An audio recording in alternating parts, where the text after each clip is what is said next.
day I'm gonna move to Robbinsdale,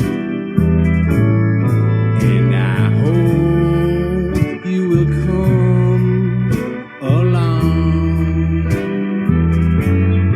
There'll be downs, there'll be ups, whiz bang days and monicums. We can find a balance, baby, baby, we can find a place to belong. Won't you please come with me to Robbinsdale? Come and see. Hello, and welcome to Robbinsdale Revisited. In this episode, we step into the voice of Edith Robbins Daniel, the eldest daughter of Andrew B. Robbins, founder of Robbinsdale, and as you're about to hear, a woman with plenty to say. In 1944, in her 70s, Edith sat down and summed up her life on a single page, and not a dry list of facts kind of way, but with humor, wit, and just enough sparkle to make you wish you could have met her. Through her words, we follow her family's journey from early pioneer roots to the building of a community, complete with skating hand in hand on the Mississippi River. As she puts it, her parents paid more attention to each other than to the minister in church. It's these moments that bring her story to life, reminding us that history isn't just dates and places, it's people, personalities, and little details they choose to remember. Don't let the light tone fool you. Edith's life was anything but small. She was a teacher, a principal, a writer whose children's songs were heard across the country, and a tireless civic leader. She organized wartime relief efforts. She ran her father's business after his death, and spent decades shaping her community in ways that still echo today. And somehow, in the middle of all that, she still found time to joke about her greatest academic achievement, hand-holding. This is Edith in her own words, warm, sharp, and just a little bit mischievous. And it's a reminder that even a single page of history can tell a remarkable story. Join me and Crystal Boyd as we explore the life of Edith Robbins Daniel. This brief personal history was written in 1944 by Edith, one of the 5 Robbins daughters. She describes her family, life, and career over many years of public service. She says, "Father was of distinguished Revolutionary ancestry from Maine. Andrew B. Robbins was a very small boy when his father brought his family west and settled in Anoka in 1853. Mother's people were early settlers in New York and Ohio. They were prominent as lawyers, physicians, and educators, and among them were Supreme Court judges in Ohio and New York. At the outbreak of the Civil War, Mother, Adelaide Walker, was a student at Baldwin. She left the university to go with her mother and sister and her stepfather to serve during the war in Tripler General Hospital in Columbus, Ohio. At the close of the Civil War, she came with her family to Old St. Anthony. Father also came to St. Anthony at the close of his service with the 8th Regiment Minnesota Volunteers. Mother and her sister Helen Walker were teachers in the Minneapolis schools. And soon the handsome young station agent Andrew and the beautiful young schoolteacher Adelaide began to skate hand in hand on the Mississippi River and to look at each other more than at the minister during church. After their marriage, they lived in St. Anthony, which later became Minneapolis, and pioneered the city of Wilmer, Minnesota. They built their permanent home on a lovely hill on the lake in the village that Father had platted here in Robbinsdale. His family, including 5 young daughters, enjoyed the blessings of a perfect home with space indoors and out for gracious living. He and Mother were tireless and lifelong planters of trees and gardens. Thousands of splendid trees and many hardy gardens are their worthy monuments. All the daughters became university graduates with a few master's degrees sprinkled in. I was one of these graduates. I taught Latin, mathematics, and English in Minneapolis high schools and served as grade school principal and as high school principal in other places until my marriage in 1907. I have had the wonderful experience of writing children's songs and am still doing this work. These songs were published in the music education series of Gin and Company. They are very widely used, and hearing children sing them in different parts of the country has brought me great joy. And I am still writing material for greeting cards. I have also had the fun of writing the children's corner for newspapers. I am completing 24 years of service as district clerk of a very large school district. And you know, of course, that a person who serves too long as a school board member is never the same again. I have had the honor and pleasure of serving on charter commissions, on appraisal boards, and many others. In World War I, while my sister Amy was serving in France, I had given to me a splendid opportunity for service. I directed the makings of many hundreds of garments to send to the war sufferers in France and other countries. I had splendid groups of women working almost every day for many months. My latest venture as a teacher was working in the adult education department. In this work, I wrote also materials for adult beginners in English. In 1935 and 1936, I enjoyed the work we did at the university. I still like to listen in around the old place. At times in the past, I have been a member of the College Women's Club, Business Women's Club, the Daughters of the American Revolution, the Parent-Teacher Association, Women's Relief Corps, Pi Beta Phi, and various study groups and service clubs. I am an honorary member of the Tourist Club, and I am a mom. I have one daughter, Helen Mary. Her faith, courage, and efficiency are a joy to me. We are members of the Robbinsdale Congregational Church. At our commencement, I won special distinction in a subject in which I had had no training or experience and for which I had no credits. The subject of hand-holding. I held the hand of nearly every man in the class, but please don't remind anyone that I was the gypsy fortune teller. I feel like I'm in the room with Edith Robbins Daniel. She's in her 70s when she's writing this, but she sums up her life in a page. It's incredible. I love the things that she pulls out, especially that story about how her parents met and skating on the Mississippi River. That's so beautiful. All this time looking at each other in church. And she only mentions that her parents were pioneers in Wilmer. We know that that story is a little more involved because they leave St. Anthony for Wilmer. They have a son there, Harlow, and then Edith is born after that. Then they have another daughter, Helen. Within a couple years, Helen and Harlow have passed away at ages like 6 and 4. So Edith must have known them and have maybe some memory. I mean, most of us can remember something that happened when we were 5 or 6 years old.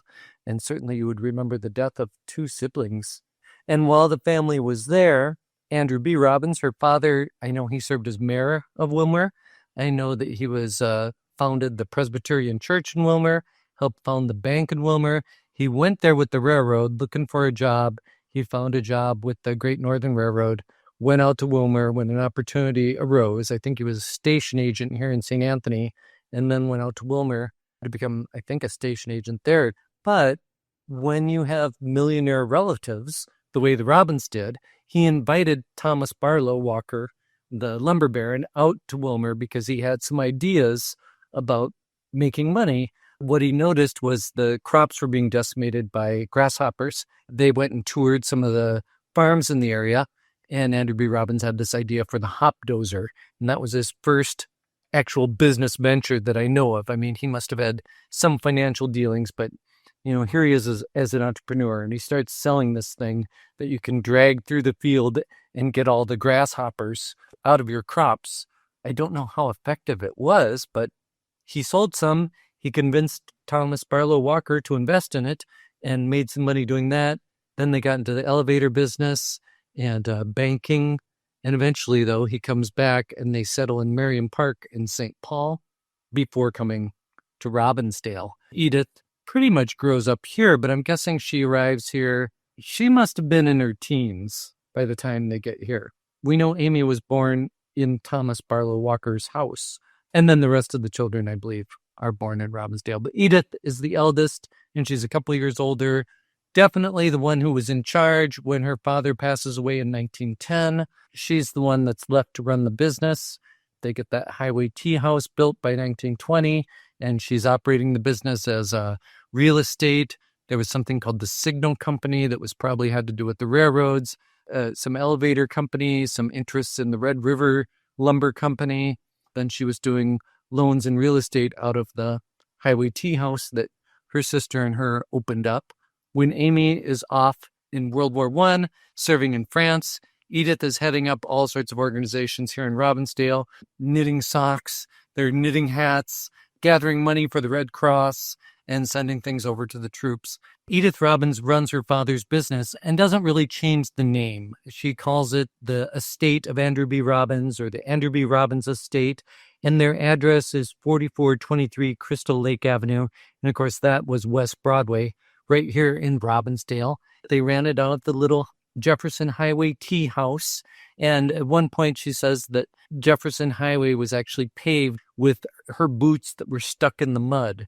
They wrote lots of little real estate ads. A lot of times it was something simple that would appear in the papers like, don't buy so far out, or check out the estate of Andrew B. Robbins. And it was probably because this land was all platted in the 1890s. There are no racial covenants on any of the lands from the estate of Andrew B. Robbins. I'm still waiting to be proven wrong on that. So now we have this little piece of advertising called The Wise Old Owl. The Wise Old Owl. I said to the owl in the top of the tree, "Oh, why are the birds always singing to me?" The owl then replied, "But your question is queer. The answer to me is so plain and so clear. They own their own homes is the reason they sing. I'm building my home is the message they bring. For each little bird is still loving the best, the plan and design of his own little nest. Hoo-hoo, said the owl, is a person that's heard of a home that's just rented by even one bird. The birds wouldn't sing if their lives were all spent in fruitless, vain struggles just paying the rent. And so in the spring, when you're hearing them sing, I'm building my home is the message they bring." Then wise blinking owl, as he blinked and he blinked, kept saying as slyly he winked and he winked, "Oh, Robbinsdale Park, so I always have heard, is the best of locations for any wise bird. For even the slowest old bird still agrees, it's Robbinsdale Park with its lakes and its trees." "Hoo-hoo," said the owl, "we'll then sell you the lots. Oh, the Robbins estate has the choicest of spots. A.B. Robbins estate, the wise birds always say, will plan the best homes and will show you the way." Well, it's so much like her children's verses that she published later in her children's songs. Owls and insects and creatures out in nature are always the best way to sell things. Here's another little advertisement. This is from Souvenir Robbinsdale, suburban Minneapolis, which is kind of like a little history of the town, a little overview.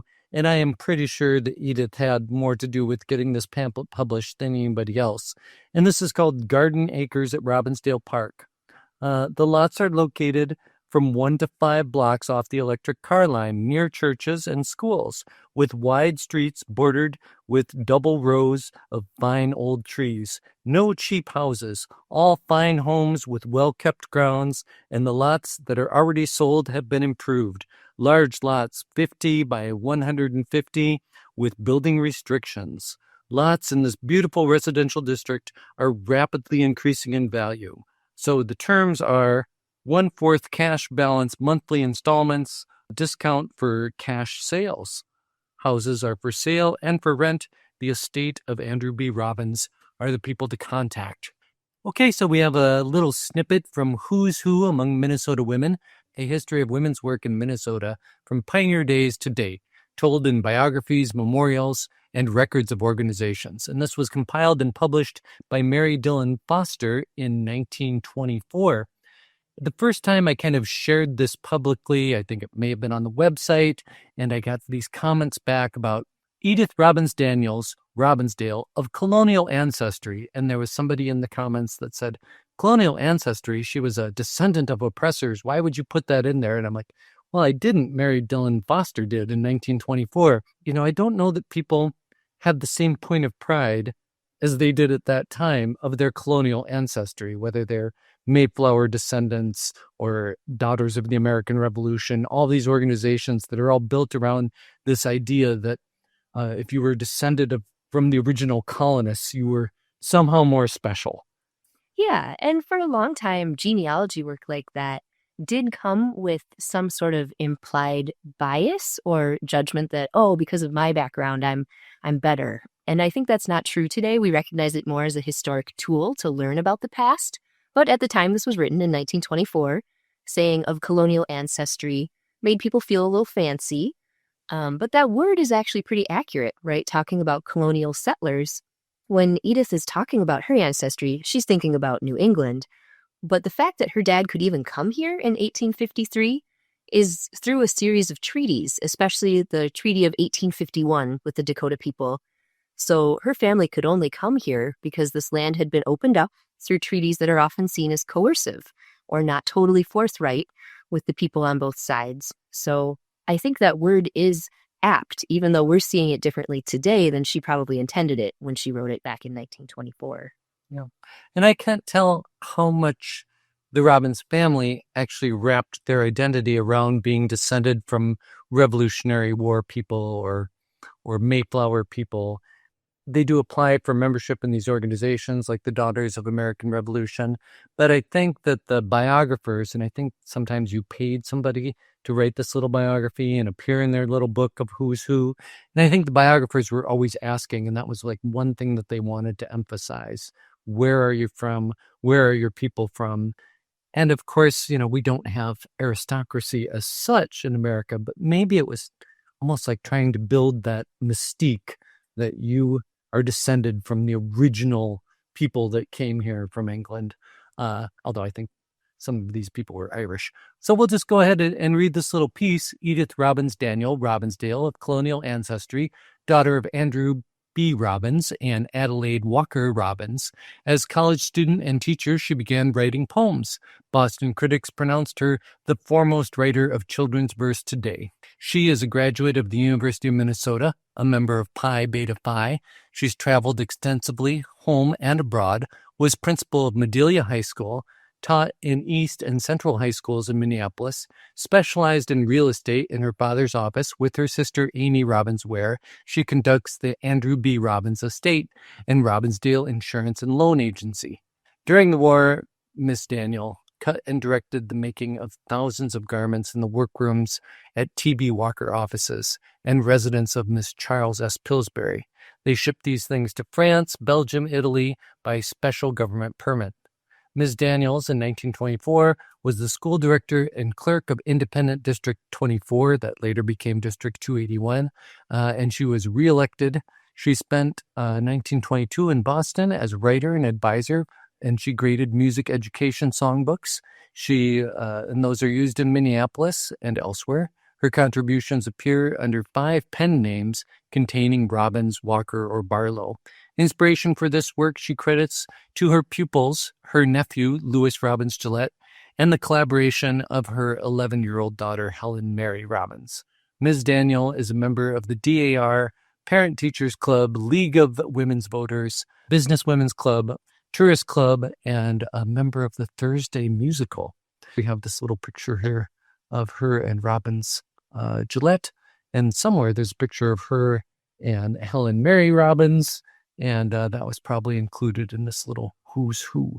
And you can tell she really loves children. In both of these photographs, the kids are just beaming and she's having fun. She's holding both of them. It's really sweet. Mm-hmm. Yep, and that was her life's work too. Just entertaining children seems to have been one of her favorite things to do. Briefly mentioned here, it says that she's a member of the League of Women's Voters. And of course, she wrote this epic poem called Suffragette Salad. And as we go through it, you could listen for all the different reasons they think women shouldn't vote because they are varied and weak. So here we go. Suffragette Salad by Edith Robbins. My darling, cried this noble man, it surely isn't in God's plan that you, so fair, abroad should roam. We want you sheltered in your home. The woman has the time to spare while she is filled with household care for tea or bridge or matinee. She should be home election day. We simply cannot understand why the ballot should demand no fool or child to vote has tried and man's decree thereby defied. Our politics are so debased. If you should know, you'd be disgraced. You'd better stay at home and then vote through your sons when they are men. We cannot have you soil your skirt in trailing through this awful dirt with which we've filled each polling place, while we've uplifted all the race. My dear, I simply would not dare to have you come and hear us swear, while man's great mind does calmly weigh each mighty question of the day. You could not properly defame each candidate's respected name. You're too excitable, my dear. You might get up and shout, I fear. In public meetings, your emotion might sometimes cause a slight commotion. If you will watch man's great conventions, you'll see they're free from all dissensions. If voting you should undertake, or try some little law to make, you might disturb the dove of peace. Man's reign of harmony might cease. I don't see how you think you can improve the perfect work of man. Just see the earth at peace and rest. It shows that laws of man are best. If at the polls with men you mix, we fear you'll learn their low-down tricks. Your soul will be as black as ink, if like a man you try to think. The vote of man 'twould only double, and cause an awful lot of trouble, to count the votes by women cast, if this fool suffrage bill were passed. Your vote would never count, you see, for you would only follow me, or else, alas, I'd follow you. I cannot see what good 'twould do. The time and money it would take to count the extra votes you'd make are needed now to turn the tricks with which we've filled our politics. If you should go and vote with men, you'd never love your home again. Your husband, poor dear suffering sinner, would go to bed without his dinner. If of this voting you should taste, you'd hang around the polls and waste the time you now rejoice to spend at home to sew and scrub and mend. Your 7 hungry children small at home alone would sob and squall. Oh, awful depths of degradation would follow your emancipation. More potent your influence strong, like leaven righting every wrong. The ship of state would soon be wrecked without your influence indirect. I dread to think the awful harm the vote would do your grace and charm. I shudder at the change I'm sure would come should you the vote secure. The perfect courtesy you meet from men at home or on the street, that reverence men to women pay if you should vote, would fade away. No longer would your slightest word be law unto each man that heard. No longer would man rush to do each thing a woman asked him to. 'Twould be too hard, the wise men say, to manage you election day. You might tell where the money went for candidates now wisely spent. Perhaps if you sit down and wait, the best of you will educate, but generations it will take before much progress we can make. Your brains will have to analyze and see if they are quite the size and shape and substance that we know our own most massive brains to grow. If only you will watchful wait till supermen can educate, preparedness will make you ready, like Bryan, Woodrow, Taft, or Teddy. This most unwomanly parade our wives and mothers does degrade. Your husband's filled with apprehension at your attracting man's attention. For woman it is not the thing to march upon the streets and sing. More modest that the woman waits for centuries while men debate. Don't on the streets with banners walk, and in the public car don't talk. Just watchful waiting by the year will do the most for you, my dear. Don't hurry us, we must go slow. 'Twill take 1,000 years or so. Meantime, your minds we will devote to this great question, woman's vote. If out of politics you keep, you'll be quite fit our homes to sweep, and pure enough man's bread to bake, if in men's work no part you take. For pure food laws, why should you try? Just keep your icebox clean and dry. If you're at home, you may be sure the food you buy is clean and pure. The mother's place is in the home, the father's duty is to roam. The faster he can set the pace, the more he elevates the race. But mother finds her greatest joy right there at home with father's boy. For mother surely is the one to bring up father's little son. I love to know you sit and wait while I am at the club till late. The holiest memory I have known is that you're sewing there, all alone. Then quietly crochet and tat, your mind is fitted just for that. Contentment thus at home you'll find, and greatly elevate mankind. It's so elaborate. She really thought out all the arguments about how it's going to debase women, how men won't know what to do. It's going to take too much time to count the women's votes. Like, it's a great poem. I think she did an awesome job. 2 carbon copies. So she had intentions for this. And what does it say up at the top there? Something about room 116. So I'm wondering if this was written while she was teaching or when she was a student. We don't have a date on it. And I'm just going to try one more reading. This is from A History of Minneapolis, Gateway to the Northwest by S.J. Clark Publishing. And this one's from 1923, so just a year earlier from the other one. It's a little longer, but it gives us a little more to work with. The will of Andrew B. Robbins made his wife and his daughter Edith Robbins executors of his estate. This action was in recognition of the longtime cooperation of his life partner and the active participation for many years in his real estate and allied interests of his eldest daughter, Edith Robbins, whose work in carrying forward the plans for developing the beautiful suburb which bears her father's name, along lines he approved, has fully justified his faith. She is helping the children of her father's customers of the early 90s to build substantial homes in the shade of his trees, which she has cared for and guarded through all the intervening years.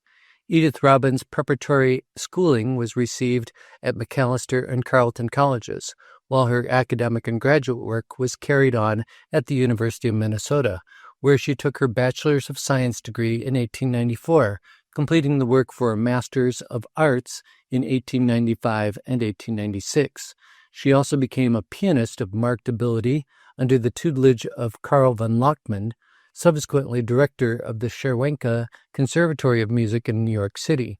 She has been an active worker in the Tourist Club of Minneapolis, of which she has been secretary and chairman of various committees and a prominent member of the Thursday Musical.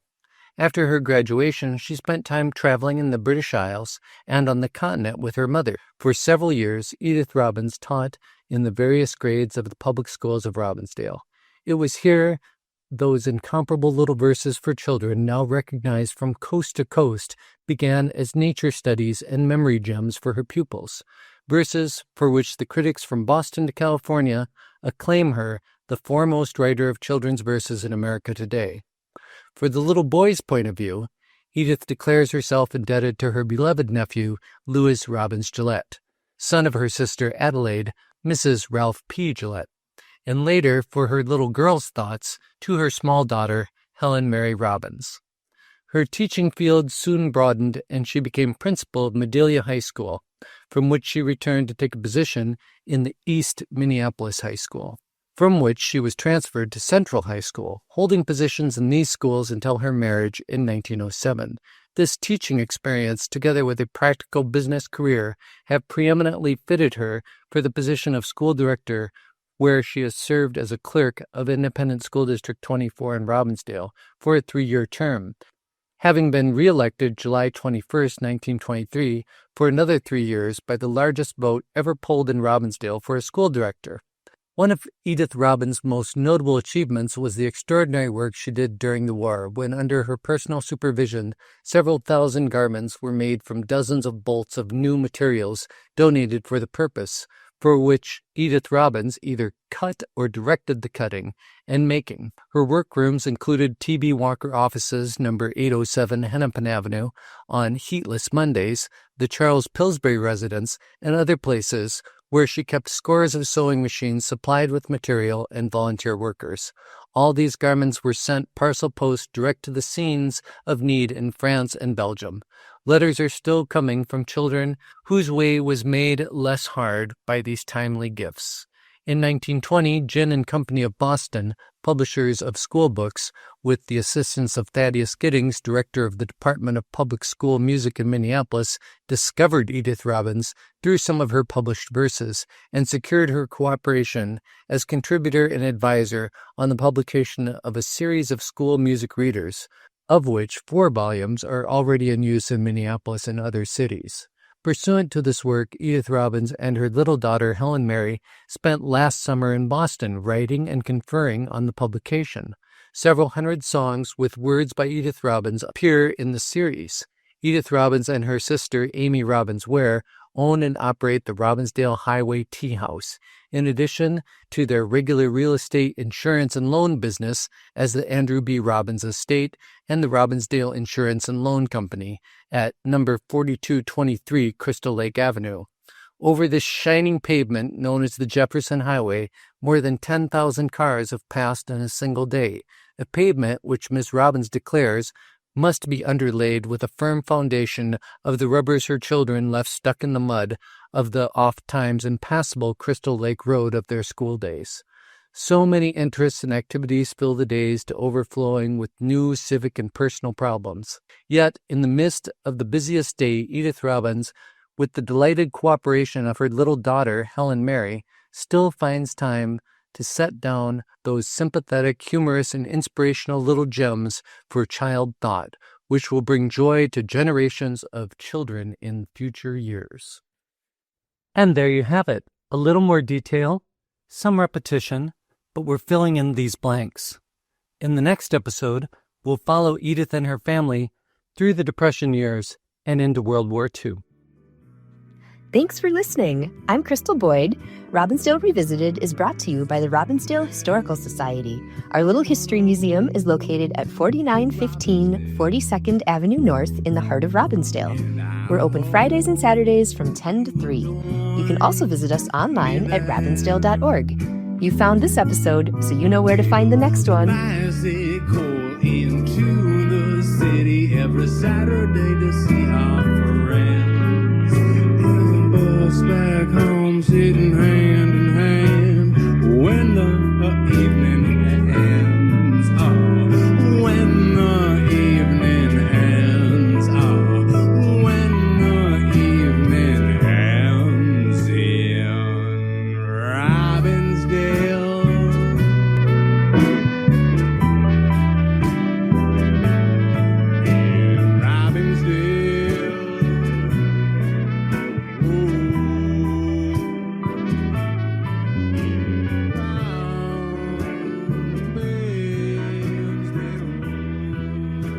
Our theme music is provided by Gabe Barnett and Them Rounders.